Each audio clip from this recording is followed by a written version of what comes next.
हिंदी की कक्षा में आपका हार्दिक स्वागत है।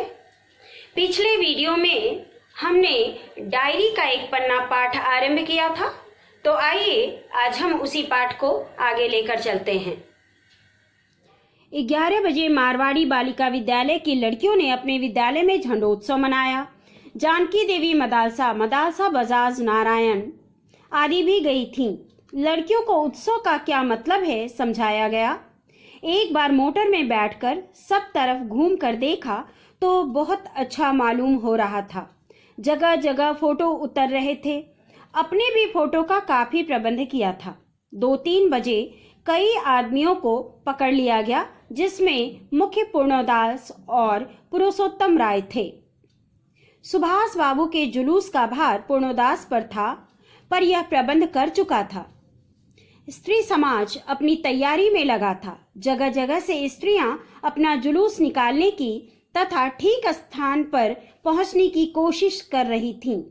मॉन्यूमेंट के पास जैसा प्रबंध भोर में था, वैसा करीब 1 बजे नहीं रहा। इससे लोगों को आशा होने लगी कि शायद पुलिस अपना रंग न दिखावे, पर वह कब रुकने वाली थी। 3 बजे से ही मैदान में हजारों आदमियों की भीड़ होने लगी और लोग टोलियां बना बनाकर मैदान में घूमने लगे। आज जो बात थी वह निराली थी। 11 बजे मारवाड़ी बालिका विद्यालय की लड़कियों ने अपने विद्यालय में झंडोत्सव मनाया। उसमें जानकी देवी मदालसा जैसी प्रसिद्ध समाज सेविका भी शामिल थी। इस आंदोलन को जन जन तक पहुंचाने के लिए और इस ऐतिहासिक घटना को प्रमाण के तौर पर सहेज कर रखने के लिए फोटो भी खींचा गया। सुभाष चंद्र बोस जी के जुलूस का प्रबंध पूर्णदास जी कर रहे थे। जब से कानून भंग का काम शुरू हुआ है, तब से आज तक इतनी बड़ी सभा ऐसे मैदान में नहीं की गई थी, और यह सभा तो कहना चाहिए कि ओपन लड़ाई थी। पुलिस कमिश्नर का नोटिस निकल चुका था कि अमुक अमुक धारा के अनुसार कोई सभा नहीं हो सकती।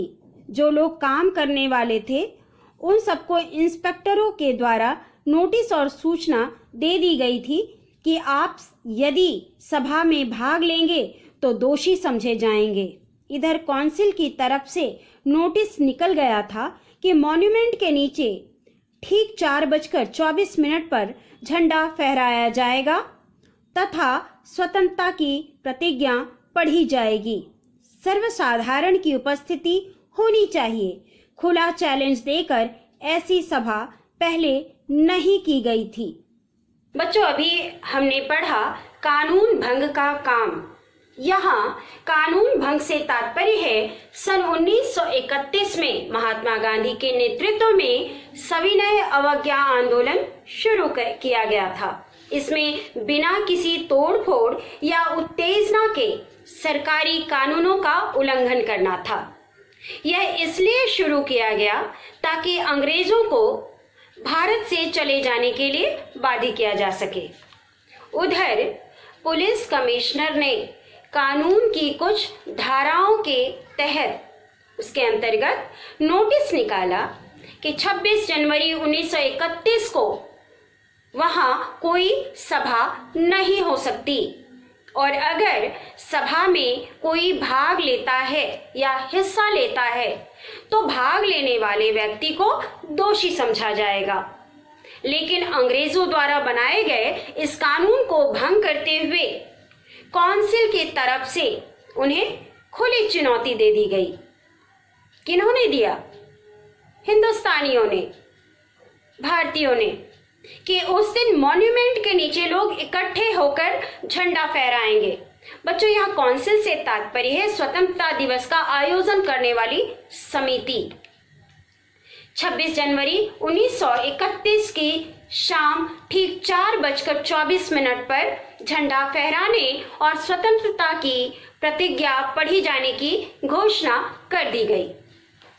इसमें सभी को आमंत्रित किया गया। इस सभा की सबसे अनोखी विशेषता यह थी कि इसमें सरकार के कानून को खुली चुनौती दी गई थी। दूसरी बड़ी विशेषता यह थी कि इस मैदान में इससे बड़ी सभा इससे पहले कभी नहीं हुई थी। ठीक 4:10 पर सुभाष बाबू जुलूस लेकर आए। उनको चौरंगी पर ही रोका गया, पर भीड़ की अधिकता के कारण पुलिस जुलूस को रोक नहीं सकी। मैदान के मोड़ पर पहुंचते ही पुलिस ने लाठियां चलानी शुरू कर दी। बहुत आदमी घायल हुए। सुभाष बाबू पर भी लाठियां पड़ी। सुभाष बाबू बहुत जोरों से वंदे मातरम बोल रहे थे। ज्योतिर्मय गांगुली ने सुभाष बाबू से कहा, आप इधर आ जाइए, पर सुभाष बाबू ने कहा, आगे बढ़ना है। ठीक 4:10 पर झंडा दिवस पर सुभाष चंद्र बोस अपने प्रसिद्ध क्रांतिकारी स्वरूप में थे। वे हजारों आंदोलनकारियों के साथ सभा स्थल की ओर बढ़ रहे थे। मैदान के मोड़ पर पुलिस भी अपने बिल्कुल उग्र रूप में थी, है ना, व्यापक प्रबंध के साथ। अतः पुलिस ने उन्हें रोकने की पुरजोर कोशिश की और लाठियां चलाईं, तो भी वे निडरता से आगे बढ़ते चले गए। कितने ही लोग घायल हो गए, कितनों के सर फट गए। सुभाष बाबू पर भी लाठियां पड़ी, परंतु वे तनिक भी विचलित नहीं हुए। वे वंदे मातरम बोलकर सभा स्थल की ओर बढ़ रहे थे। यह सब तो अपने सुनी हुई लिख रहे हैं, पर सुभाष बाबू का और अपना विशेष फासला नहीं था। सुभाष बाबू बड़े जोर से वंदे मातरम बोलते थे। यह अपनी आंख से देखा। पुलिस भयानक रूप से लाठियां चला रही थी। क्षितिज चटर्जी का फटा हुआ सिर देखकर तथा उसका बहता हुआ खून देखकर आंख मीच जाती थी। इधर यह हालत हो रही थी कि उधर स्त्रियां मॉन्यूमेंट की सीढ़ियों पर चढ़कर झंडा फहरा रही थीं और घोषणा पढ़ रही थी। स्त्रियां बहुत बड़ी संख्या में पहुंच गई थीं। प्रायः सबके पास झंडा था। जो वॉलेंटियर गए थे वे अपने स्थान से लाठियां पड़ने पर भी हटते नहीं थे। लेखक ने देखा कि पुलिस की लाठियों से क्षितिज चटर्जी का सिर पूरी तरह फट गया था।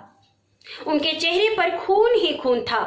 यह दृश्य इतना भयानक था कि डर के मारे लेखक की आंखें मीच गईं। मीच जाना बिल्कुल देखा नहीं जा रहा था उनसे। कहने का तात्पर्य है कि लोगों में स्वतंत्रता प्राप्ति का जोश इतना अधिक था कि वे आजादी के लिए कोई भी बलिदान देने को तत्पर थे। इसलिए इतनी सख्ती और क्रूरता दिखाने के बावजूद पुलिस जुलूस को रोक नहीं सकी।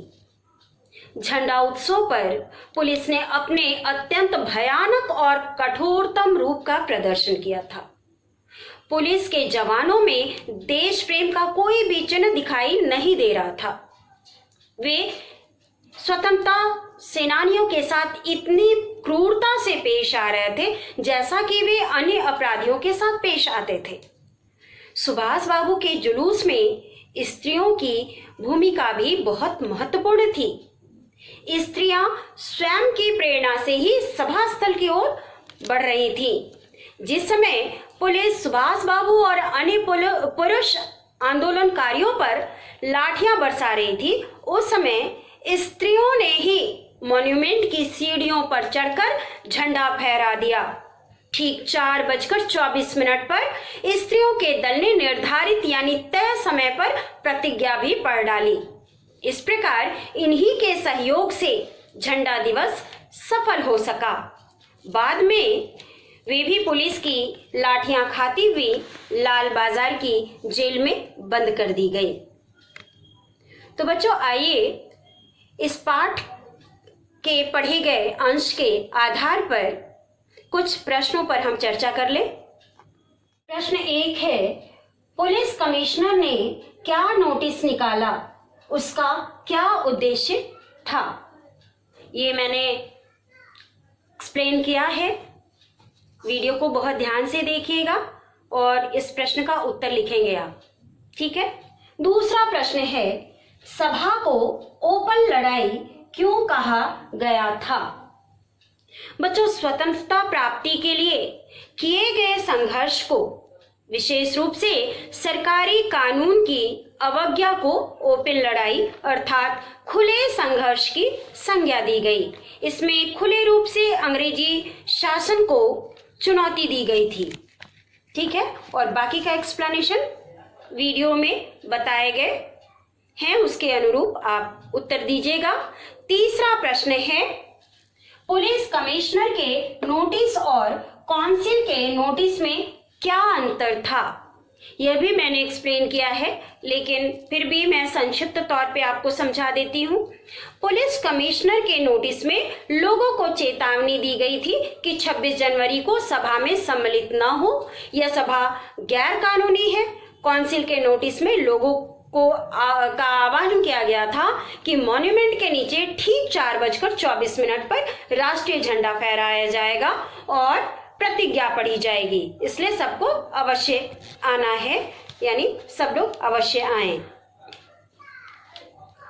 तो बच्चों, आज मैंने जो कुछ भी पढ़ाया है उससे संबंधित प्रश्नों के लिंक मैंने डिस्क्रिप्शन बॉक्स में डाल दिया है, और अगर इस वीडियो के किसी अंश को समझने में आपको किसी प्रकार की कठिनाई हुई हो तो कमेंट सेक्शन में अवश्य कमेंट करें, ताकि मैं आपकी सहायता कर सकूं और समस्या का निदान दे सकूं। धन्यवाद।